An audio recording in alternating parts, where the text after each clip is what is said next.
Hello again, everyone, and welcome to another edition of the Inside Lowell Daily Pulse, the Monday, September 8th edition of the Daily Pulse. I'm your host, Teddy Panos, coming to you from the WellPoint Studios here in downtown Lowell with the show that keeps its finger on the pulse of Lowell and the world around it. We got a big week scheduled for you here on the Daily Pulse, big week on Inside Lowell as well. We're going to tell you all about it on today's podcast. Got some things to talk about, including the Lowell City Council meeting tomorrow night. We're going to do a quick preview of it before we shift into election mode for the middle of the week. More on that to come. First, let me tell you, you probably guessed by seeing that opening shot over there. That's how we start most of our podcasts. You see the empty chair. You know what that means, everybody. I'm going to be here all by myself to bother you on what we like to call on Mondays when I'm doing the solo, Big Mouth Monday. And I'm going to use that big mouth. First, let me thank my Daily Pulse sponsors. We start with Ray Booten, licensed realtor in Massachusetts and New Hampshire. He is also a certified appraiser in both states as well. So if you are looking to buy or sell a home, a business, or a commercial property, you need to get in touch with Ray Booten today. And you can find him easily enough online, realestaterayBooten.com. That's realestaterayBooten.com. Thanks as well to our friends at WellPoint. WellPoint is the only health plan offering healthcare benefits exclusively to Massachusetts GIC members at WellPoint. Your whole health is their whole point. We've got a few other sponsors. We'll thank them in a couple of minutes. But we'll start with a little bit of election information for you. A reminder that we put out on Friday's Daily Pulse with Leslie Boder. We put an article out there about it on Friday evening as well. And some folks got a little bit, I don't know, they got their panties all up in a bunch over it. And it started over on Facebook. It started dozens of comments thread about voting and this and that and how elections are in place, whatever. Hey, listen, the elections director told us to help spread the word. The City of Lowell Elections Office put out a press release. They put out a statement asking people to please remember to bring an ID with them to the polls. Naturally, anytime you talk about voting and IDs and voter suppression, all of that stuff breaks out. Plain and simple. Not my advice, not Inside Lowell's advice. The City of Lowell Elections Director, Will Rosenberry, said, Teddy, please get the word out on this. We got a press release coming as well, asking people to bring their ID to vote. Why? Well, there are 77,125 voters registered on the Lowell list. 28,847 of them are going to, hopefully, well, they're not going to vote, but they're eligible to vote tomorrow, September 9th, in the preliminary election. Unfortunately, many of those voters, according to the elections office, have not filled out their census card, have not voted in the most recent elections, and so they are listed as inactive. Don't shoot the messenger, me. Don't shoot Will Rosenberry. He wants you to get out and vote. He wants to make sure you can vote when you show up. But he's telling you that state election law says you don't fill out that census form when they send it out to you every year. And cities and towns in Massachusetts are required by law to send out a form at the beginning of the year, a census form to find out who is living in an address, who's still there, who left there, who was there, who's whatever. They want to know your dog, for the love of God. Do you have a dog registered? Fill that out, and you probably don't have an issue. If you didn't fill it out, or if you haven't voted in a number of recent elections, you might have an issue. Fastest way to cure that issue, bring some form of ID with you to the polls. Will Rosenberry asked us to get the word out. We got the word out. You guys want to fight about election integrity and mail-in ballots and all this stuff. I'm with you. I do all this stuff all the time. But just do yourselves a favor and do the poor election workers a favor, especially if you haven't filled out that census form. Bring some ID with you, driver's license. And I'm going to read to you the acceptable IDs because that was included in the press release as well. Acceptable forms of ID in order for you to be able to vote if there's a problem. You don't need to show it by law unless you are listed as an inactive voter. If you are and you don't have that ID, then you're going to have to end up doing a provisional ballot. You're going to get pulled over to a separate table, and this long process going to start that's going to delay everybody else and probably delay you. So the advice was simple. Just don't do it. You guys want to fight about the law? Knock yourselves out. Here's what's an acceptable form of ID. A driver's license, a state-issued ID card, a recent utility bill, a rent receipt, a lease, a copy of a voter registration affidavit, or any other printed identification which contains the voter's name and address. You got that? Let me just repeat it one more time so you can see how bleeping easy it is for those who are out there pretending that we're asking you to climb Mount Everest in order to vote in Lowell or anywhere else for that matter. Driver's license, state-issued ID card, recent utility bill. You all get gas or electric bills, right? Rent receipt, if you're a renter, a lease, copy of a voter registration affidavit, not sure how many of you would have that, or any other printed identification which contains the voter's name and address.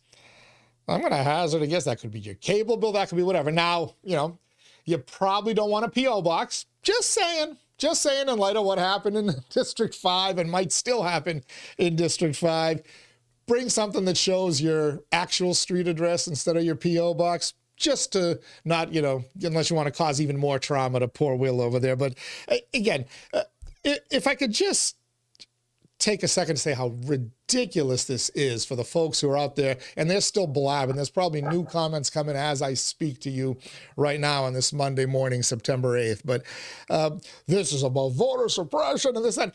If you know Will Rosenberry at all, if you've ever spoken to Will Rosenberry for 30 seconds, let alone for an entire podcast like I did, or intermittently whenever elections are going on in the city and I have a question or whatever.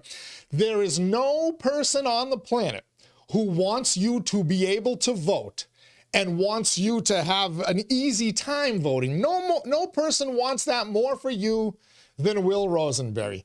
He's not me. He's not one of these Trumpers or MAGAs that you're all petrified of and turtling in the corner over. He wants you to be able to vote. He encourages you to come out and vote and do it by mail and do it early in person. Shame more you don't listen, but that's besides the point. Will Rosenberry wants you to vote. So when a guy like that says, hey, do yourself a favor, bring some ID, just in case, because he knows how many of you are listed as inactive.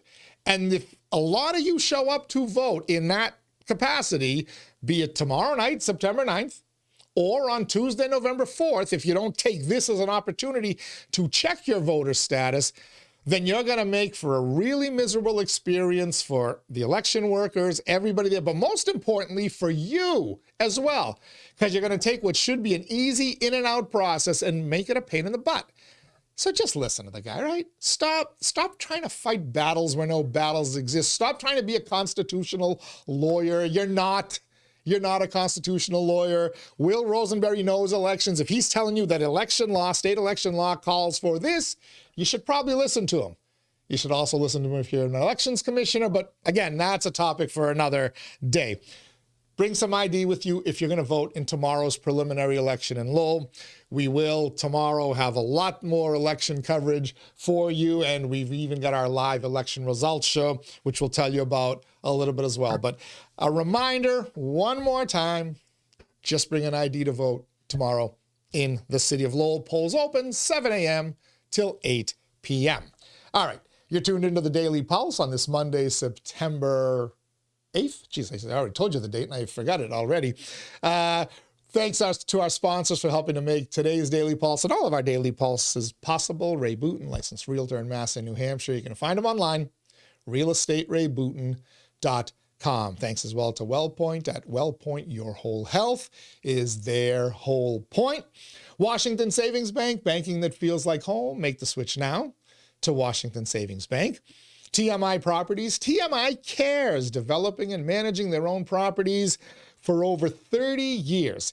Experience the quality, the care, and the value of making TMI the choice for your home.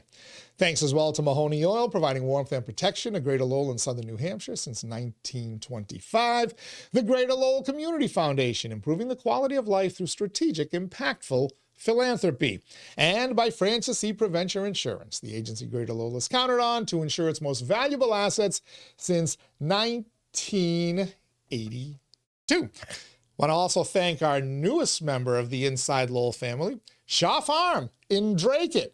Why do we want to thank Shaw Farm in particular, and what drew them into Inside Lowell Family and Daily Pulse? Well, the Inside Lowell Daily Pulse live show, which makes its debut this Friday, September 12th at 10 a.m. That's right.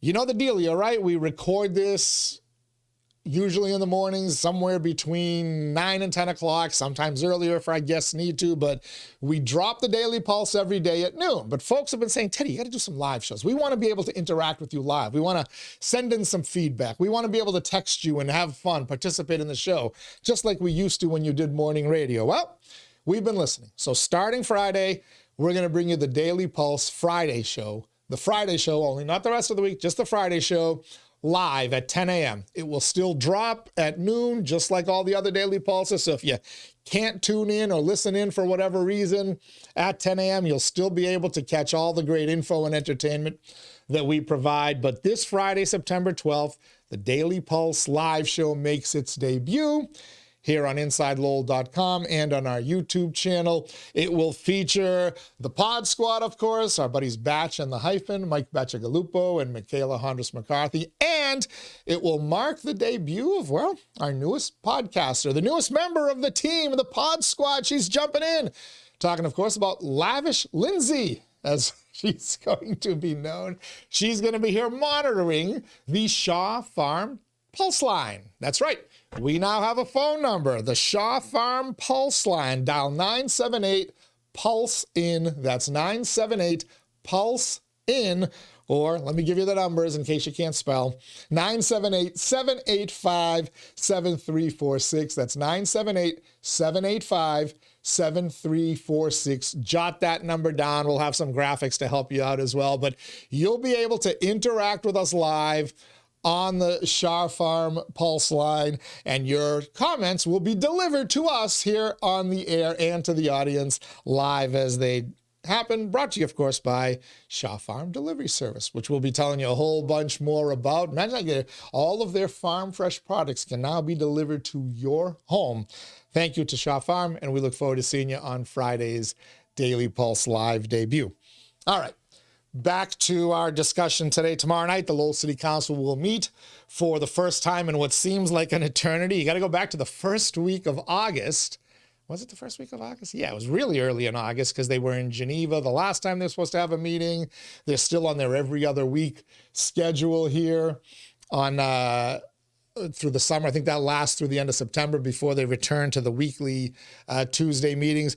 But it's a lengthy agenda, 17 items on the agenda and a bunch of manager responses. But to be honest, given the fact that they're on their summer schedule of every other week, or 2 times a month, I should say, the second and fourth Tuesday of the month, given the fact that they skipped the September 26th meeting because 7 of them were in Geneva, and given the fact that it's election night as well, September 9th, it's a rather lengthy City Council agenda that is out there. 17 items out there, a bunch of manager responses, and a bunch of them have caught my attention. And I want to talk a little bit about them here on the Daily Pulse before we wrap things up today. First, in terms of the City Council motions that jumped out to me, there's a couple that I have a hunch will be bundled and discussed, though they are slightly different. Motion 4.2, co-sponsored by Councillor Rita Mercier and Councillor John Dakota, and then Councillor 4.10 by Councillor Gitcher. Those motions are asking the city and the city's law department to draft an ordinance that would prohibit needle distribution within 1,000 feet of a school. 4.2 2, which is the Mercier-Dakota motion, also adds within 1,100 feet of a city park. So what these motions are seeking to do, and you've already got 3 councilors looking at it, so you only need 3 more to get them to pass this. They want the law department to pass an ordinance saying no distribution of needles within 1,000 feet of a school, or in the case of Councilors Mercier and Dakota, they want to add 1,100 feet of a city park. All right. They're talking about these needle distribution and exchange programs that the do-gooders out there, the enablers, those who think that you're helping people with addiction issues by giving them needles. You think you're helping them, you're actually enabling them. You're not doing a single thing to keep them safe or protect them. Maybe you're protecting them from AIDS. I doubt it, but if it makes you feel better, knock yourself out. But you're doing nothing but enabling them. You've got a guy on the payroll for the city of Lowell who's got to run around, and his entire job is to pick up needles from our parks, from our schools, South Common, and the STEM Academy there, the old Rogers Street School, a big problem area there, but it's going on elsewhere. And there are some folks saying that needles are being distributed by some of these do-gooder wannabes who think they're saving the world, when in reality they're enabling them. They're distributing them, and they don't want them to be distributed within 1,000 feet of schools, or in the case of Councilors Mercier and Dakota, I don't know if Councilor 𝐁𝐢𝐠 signed on to that or not. We'll find out tomorrow night, within 1,100 feet of a city park. Now, why 1,100 feet of a park, 1,000 feet of a school? Make it one uniform distance that's easier to remember. I don't care if you pick 1,000, it's a nice round number, or 1,100. Quite frankly, pick 1,500. I don't care. But it's probably not a bad idea. Probably not a bad idea to stop this polluting, this danger, because what's happening is once folks are using these needles that they've been handed for free to protect them, they're shooting up with dangerous drugs, heroin, fentanyl, whatever the hell they're putting in these needles nowadays. They're passing out, and the needle is being basically just falling and discarded and left there when the person moves on to their next adventure. Sometimes the people are polluting with them. I mean, the insinuation is that they're using them and then they're just throwing them away just all over the ground instead of putting them in trash barrels. I can't speak to that. Maybe some of them are conscientious and are picking up after themselves. I don't know, but many of them are passing out, as you do when you overdose, and you're forgetting to pick it up. So the idea is to, hey, if we make it more difficult for them to get needles, especially near school zones, near parks, you won't have this pollution problem. I'm not naive enough to think that it's not going to happen in the woods or by the rivers or wherever they're setting up their base camps in, or wherever they choose to shoot up in, doorways that are 1,020 feet away from a school or whatever. I get it. It's still a problem.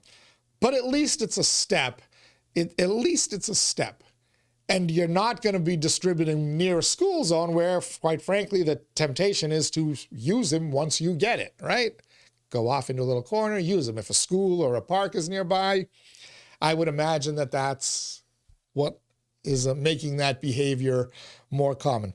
Good motions. I think they're good motions by Councilor Mercier and Dakota and Councilor 𝐁𝐢𝐠. I'd like to see them melded into one and come up with a uniform thing, and I think the council will probably approve it. I don't know if there's any on the council that are okay with this stuff, but if we haven't learned by now, after years of these needle exchange programs, that you're not making the opioid crisis any better, that you're not making your areas any safer or cleaner, all you're doing is enabling more drug use.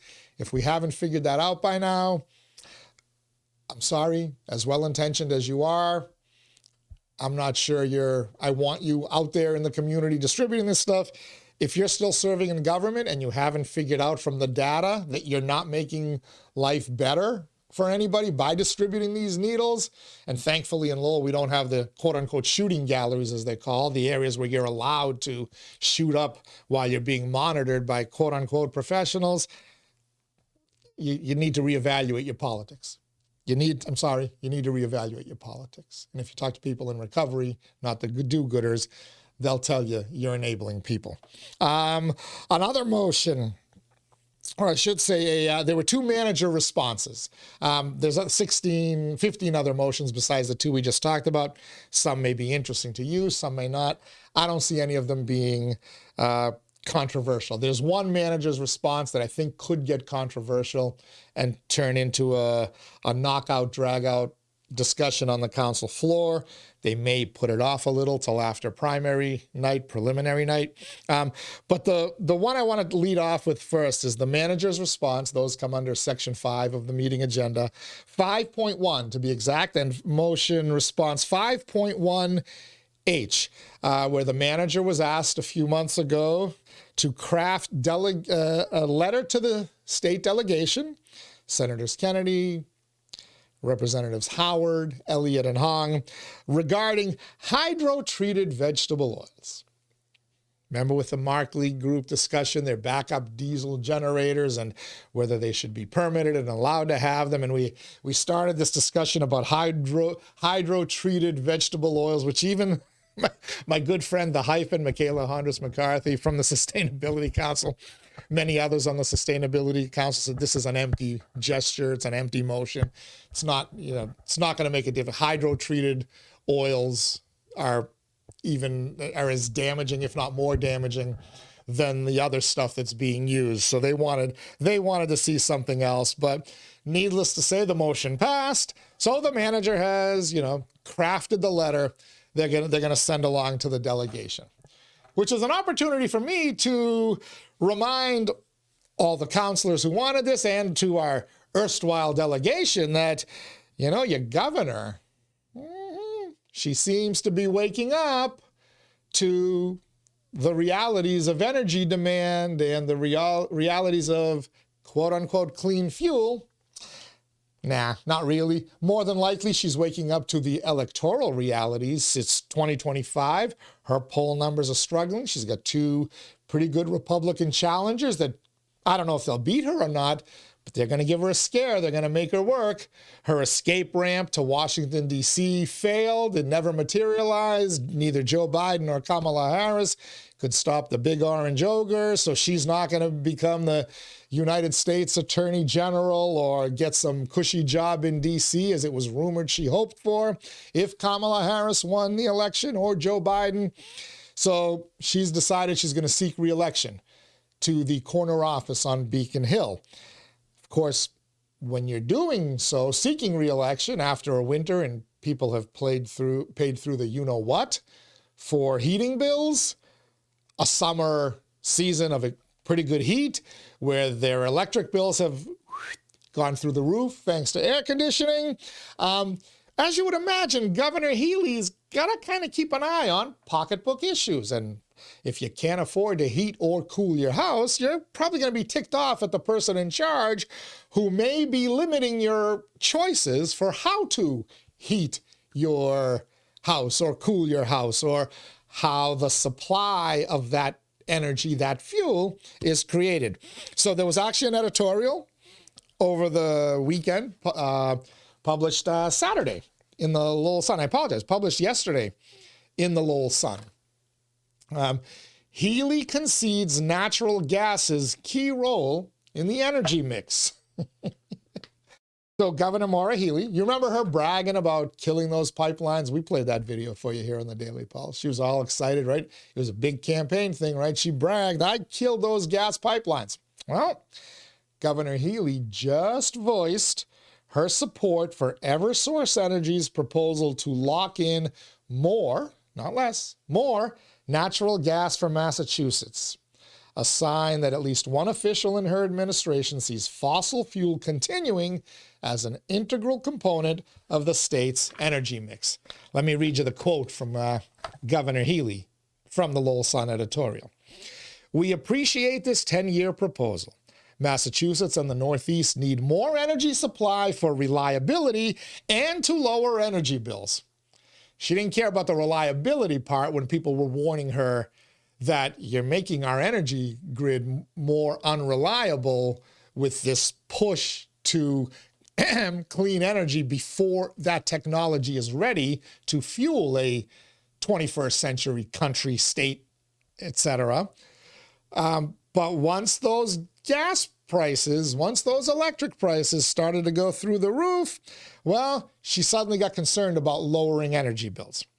Governor Healey went on to say, that's why we are committed to an all-of-the-above approach to energy resources, and gas continues to play an important role in our overall energy supply, Healey said in a statement. No shit, gas plays an important role because it's abundant, it's cheap, it's also clean. I'm old enough to remember a time when natural gas, converting from oil burners to natural gas, was considered clean energy, greening the grid. That time was as recent as 2010 and 2011 when Congresswoman Nikki Tsongas, good Democrat, was helping funnel money into Lowell and surrounding communities to convert old mill buildings that were running on inefficient fuels and inefficient boiler systems, etc., to natural gas. Millions, tens of millions of dollars came in here in 2010, 2011, and the ensuing years to make Lowell more green with natural gas. Mark my word, before Governor Healey gets to Election Day in 2026, you will have heard a change in the narrative coming from not just from her, but from Washington, D.C. and beyond, that natural gas is clean energy after all. You got that, YouTube sponsors? That one's for you. A couple of other quick things from the editorial here. Let me call them up here. This project that Governor Healey has signaled her support for, Eversource, would reduce winter gas supply costs for former Columbia Gas franchise customers by 17%. Representing a 5% drop in their total gas heating bill in 2030, an overall reduction of $340 million over 10 years. Legacy N-Star customers would see a roughly 1% drop in their heating bills, or $60 million over 10 years. Did you catch that? You're going to see a 17% gas supply cost reduction.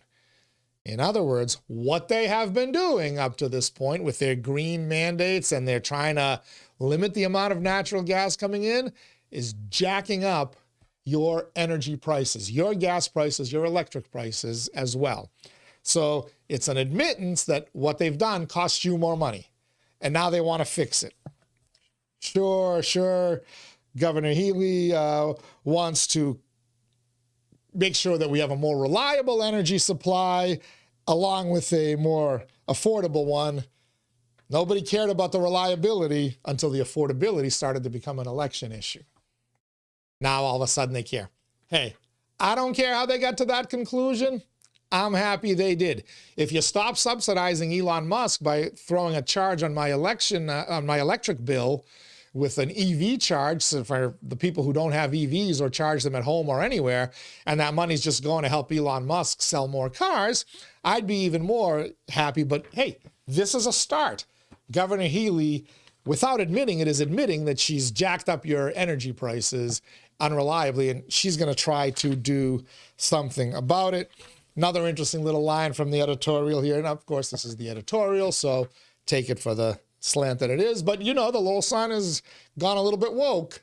It's not your grandpa's Lowell Sun anymore. It's far more woke than it used to be. It's trending more to the Globe than the Herald. But let me just read this line for you here. The long-term nature of this project, the aforementioned Eversource project, must be viewed as an admission that alternative energy sources can't replace natural gas's abundance and reliability anytime soon.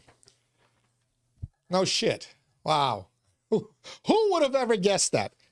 Generally, folks, if the idiot podcaster can figure this stuff out, You don't think your politicians with all their energy consultants and all their other consultants can figure this stuff out? Sure they can. They just didn't care. They just didn't care till it became an electoral issue. But they're admitting that we're not ready yet for this transformation to complete green, 100% green, zero carbon emissions, blah, blah, blah, by 2030, 2035, or hell, 2050 for that matter. We're not there yet. And oh, by the way, AI and data centers, oh, you wait and see what effect they're going to have on this stuff and what effect they're going to have on the politicians as well. So anyway, hydro-treated vegetable oils in diesel burners. Listen, even Governor Healey's moving away from some of this stuff. It'd be wise for the Lowell City Council and the Lowell City Administration to do that. But hey, 11 of you, you get to vote. Do as you wish with it. But you might want to talk to your Sustainability Council. And at least on the hydro-treated oil thing, they'll tell you it's probably not going to do a thing. All right, the other manager response, the one that could really get controversial, is the one right before the hydro-treated oils one. Motion response 5.1G. The city council voted. They wanted the manager and his administration to craft an ordinance requiring that 25% of the workforce for public construction projects be Lowell residents. A residency required. So if you are doing a public construction project in Lowell, the goal is to make your workforce 25% Lowell residents. City solicitor, others told the city council, it's not going to fly. We've already lost once in court over this. A majority of the council said, we don't care. Find a way to craft language, talk to the Attorney General. The city solicitor, Corey Williams, did talk to the Attorney General. His report of that conversation is available on the City Council agenda packet. If you go to lowellma.gov, get to the City Council agenda, tomorrow night's meeting, September 9th, click on it. You'll see the agenda, but you'll also see the informational reports, and you will see the report from Solicitor Corey Williams. Really long. I'm not going to get into the legalities of it. I'm not a legal expert. I'll leave that to the constitutionalists and the legal experts. There's reference, and there was back at the time when this was brought up, that, hey, Boston has a residency requirement. Billerica has a residency requirement. Corey Williams addresses this a little bit, talks about the difference, the language and whatnot, and how it may or may not pass muster. But his continued advice, the city solicitor's continued advice is to the city council, don't do this. It's going to end up in costly litigation. My hunch is it's an election year, and forget tomorrow night. There's a bigger election on November 4th that will ultimately decide who's going to serve in those seats. I got a feeling the council's going to put their head down, plow ahead, and pass this ordinance against the advice of their city solicitor. Why not, right? The election commission doesn't listen to the city solicitor. Why should the city council? Again, I don't know how this would play out in court. I don't know how Boston gets away with it. It doesn't make sense that Lowell and other communities were told your things were unconstitutional. You can't do them. Get rid of them, when Lowell tried to do it in the past. I don't know how Boston gets away with it. I don't know how Billerica gets away with it. I don't know if there's language that will allow you to thread the needle. Again, we leave that to the lawyers. I want to talk to you about whether the policy is good, period. Is it good to create construction jobs for Lowell residents? Oh, hell yeah. Hell yeah. If the more city residents that are employed, the better it is for our community. It makes it easier for them to pay their property tax bill. It makes it easier for them to have disposable income. Disposable income that if you live in the city of Lowell, you're more likely to spend it in the city of Lowell. Now, does that mean you won't go into Boston? Does that mean you won't go to Tewksbury or Chelmsford or Nashua, New Hampshire? Or no, but it does make sense, right? If Lowell residents have access to good paying jobs, they will spend at least a certain amount of that money in the community that they live in. Only makes sense, only natural. That's not my problem.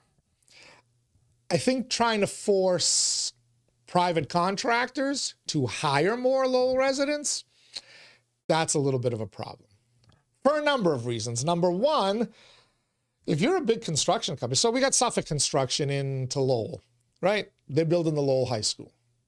And then Skanska is going to do the Rourke Bridge and this and that. And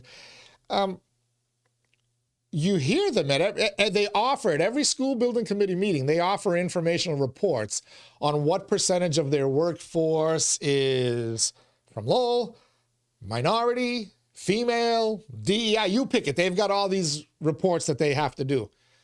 They never get to that 25%, which tells me in this day and age when it's hard to find workers, you ever try to get an electrical job done or an HVAC job done? It's hard to do it. You can barely get the contractor to come out and talk to you and give you an estimate. If they do, good luck getting it done right away. Now you're going to tell them, but oh, by the way, if you're working on a public project, you got to make sure that your workforce is 25%. You're not going to get there, but we're going to give you this burden, this extra work, this whatever. What do you think that's going to do to the cost of the public projects? What do you think more regulation, more requirements, more guidelines are going to do to the cost of your projects? Remember that show that I did, that Daily Pulse I did, where I told you the Rourke Bridge is costing $303 million to build, while a bridge nearly identical in length is costing a lot less for New Hampshire to build a bridge from Seabrook to Hampton? $107.5 million as opposed to $303 million. That's because of regulations and guidelines. Is this guideline making? No, but every time you put some kind of restriction, some kind of requirement, some kind of a regulation on something, be it hiring, jobs, construction costs, whatever, the costs are going to go up. That's common sense too. It's just as much common sense as if you put more money in Lowell residents' pockets, they're going to spend a certain percentage of it in Lowell. Ditto, if you make a project more cumbersome and more expensive to build, it's going to be a more expensive project. So are you helping all the taxpayers or just the ones who would get those jobs? And that's my other question. How many Lowell residents in the trades aren't currently working? How many of you? Jeff Thomas, Lee Gitcher, where are my union buddies, right? I know you guys watch this. Do we know how many Lowell residents have been denied the opportunity to work because there is no ordinance on there? Is that a number? Is that number hundreds? Is that number thousands? Is that number dozens?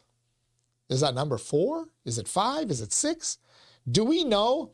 If you're a tradesman, there's a massive demand for you right now out there. If you're a plumber, if you're an HVAC technician, every HVAC company I know is hiring. Every plumber I know is desperate for people. They're trying to get people out of the trade schools and apprenticeships and everything. People are desperate to find tradespeople. So you're going to help Lowell residents get what jobs? If you're any good as a tradesman, if you're any good as a skilled laborer, you're working. It's not like you're not working. Now, might you get yourself a bigger project, a more longer-term project? Sure. But if you're good at your job and you show up and you're reliable, am I wrong in thinking that you're probably working today? You're probably watching or listening to this Daily Pulse on a Monday through Friday at the job or after you just got home from work or on your way into work. You're working, aren't you? Am I wrong? If I'm wrong, please tell me. Jeff, Lee, you know I talk to you guys all the time. Am I wrong in this? Councilor Corey Robinson posted something about it over the weekend. He's upset that they didn't draft an ordinance and instead they continued to give advice. Councilor, do you know tradespeople who aren't working today on public projects or at least on some project because of this? Because of the lack of this ordinance? How much will this ordinance improve their job prospects, and ultimately their take-home pay? And will that number, if it's in the thousands, if it's in the hundreds, we can have a discussion. If it's in the dozens, if it's in the single digits, is it worth the escalated cost to the taxpayers? Is it worth a $303 million Rourke Bridge versus a $107 million Hampton Seabrook Bridge? These are real-world decisions. I don't think that ordinance is going to make a lick of difference other than drive up the cost and make it so that you've got less competition in public bidding projects. Look, the big ones, the high schools, the Rourke Bridges, there's only 2 or 3 firms throughout the state that can even bid on this, right? We're not talking about that. But there will be other public projects. There are housing developments going on right now, 30 units here, 50 units there, 8 units there. There are public projects that are being funded with public money, right? Either the city is giving something or the state is giving something, this big push to create more affordable housing. Well, if certain contractors are told you've got to follow these guidelines or you have to maintain the paperwork and document everything for it, they're going to say, you know what? Screw you. I'll go take the job in Andover. I'll go take the job in Lawrence. I'll go take the job in Nashua. I'll go take the job anywhere so that I don't have to deal with this crap. And ultimately, less competition in the bidding process means a higher price for the project. And ultimately, in terms of public projects, higher cost to the taxpayer. And yeah, that's the taxpayer of Lowell. Even those who would benefit from the project directly.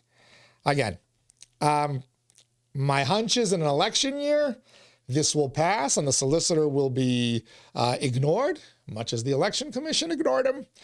But is it a solution in search of a problem? Or is this a real problem out there where Lowell residents are being denied work opportunities and can't find work because they're not being prioritized in these projects? I don't know. We'll see. Maybe I'll find out differently. And if I am told differently, I will be happy to report it and record it here on the Daily Pulse. All right. We told you about one live show. Again, the Friday debut of the Inside Lowell Daily Pulse with the Pod Squad and Lavish Lindsay, and the debut of the Shaw Farm Pulse line, where you'll be able to text us in at 978-PULSE-IN, 978-PULSE-IN, or 978-785-7346, and leave us your live feedback. Imagine the little discussion I just had now. If you could text me live and I had 5 hands and 5 sets of eyes where I could actually monitor all of it at once, and more than a tiny brain, I could do all that. Fridays, we're going to start doing that for you. So you'll be able to chime in on all of our stuff as well. But the other live show that I want you to be aware about is this one. Tomorrow night, election night, preliminary election night, September 9th here in the city of Lowell. Our great tradition that we've started here, 7 p.m. We go on the air with live coverage as the polls close. Of course, polls open at 7 a.m. They close at 8 p.m. We'll go on at 7 p.m., bring you some of the highlights of the day, some reports from the polling locations about turnout and activity and enthusiasm. We'll talk to some of the candidates throughout the day, and we'll share their thoughts. We'll bring you that. And then at 8 o'clock when the polls close, we will bring you the results fast. We will bring you the results first. How did the races play out? We have 3 competitive primaries in Lowell, where only 2 candidates will advance to November's general election. District 3, Belvedere, Corey Belanger, Dan Finn, Erin Gendron, and Belinda Duran. 4 candidates vying for 2 spots on November's ticket. Belvedere neighborhood, that's going to get some turnout, folks. That's going to get some folks excited. District 7, The Acre. You've got Jose Cervantes. You have Sidney Lang. You have Paul Ratayem. 3 candidates. Only 2 will advance. And then, of course, District 8, the Highlands, Marcos Candido, John Dakota, Francisco Maldonado. 2 of the 3 will advance to November's election. Find out who right here on the Daily Pulse. Of course, follow us on social media as well. Twitter, Facebook. We'll be putting these results out there as they come in. But we've got the most experienced election team around. I'll be here. Jerry Nutter is going to be here as well.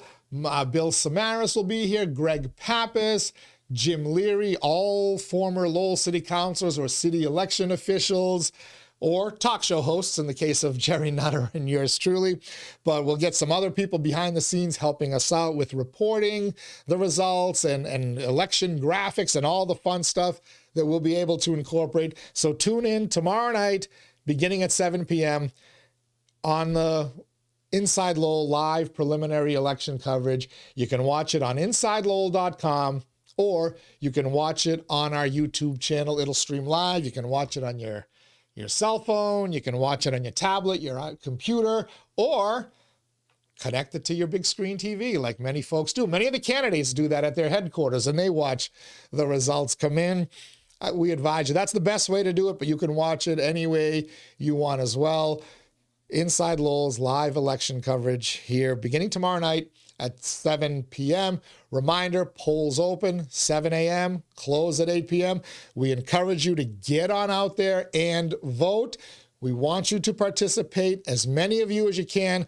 I also want you to be informed. So you got some time today. We did 3 candidate forums, 3 candidate debates in all 3 of the districts. District 3, Belvedere, District 7, the Acre, District 8, the Upper Highlands. They're all on InsideLowell.com. They're all on our YouTube channel. Listen to them as you're driving, as you're walking, as you're exercising, as you're just kind of lounging out. Listen to the debates, listen to the candidates, listen to where they stand on the issues, listen to what some of the key issues are, see how those questions and answers might relate to issues that you think are important. What does it say about the candidate's ideology? Get yourself informed. We don't just want an active and large electorate. We want an informed electorate, and you've got every opportunity to do that. We've got these debates. A number of other organizations have done candidate forums. Check those out as well. Get to the polls, but know what you're doing when you get there as well. And oh yeah, bring a voter ID because you might make your life a little bit easier. You don't want to listen? Hey, up to you. All right, that'll do it for today's Daily Pulse, a Big Mouth Monday edition of the Daily Pulse. Tomorrow, I don't even know what we've got yet tomorrow. Certainly it'll be election focused during the Daily Pulse and then the election coverage at night, but it may be a Trigger 'em Tuesday. Who knows what we're doing tomorrow? Maybe I'll invite some of the candidates to call in or Zoom in and we'll talk to them that way. On Wednesday, Bill Samaras will join us to recap the election results. On Thursday, we're hoping to chat with Mark Keeley, one of the key individuals from the Frontrunner City Initiative, to kind of get his thoughts on what they want to see Lowell do. We hear a lot about what Lowell officials want to see out of Frontrunner City. What do the Frontrunner City people want to see? Mark Keeley is going to be able to provide some of that insight. And then, as we said on Friday, the Daily Pulse goes live beginning at 10 a.m. So until then, I want to thank everybody for tuning in here to the show that keeps its finger on the pulse of Lowell and the world around it. I want to tell you to stay safe out there, and I will see you on the other side.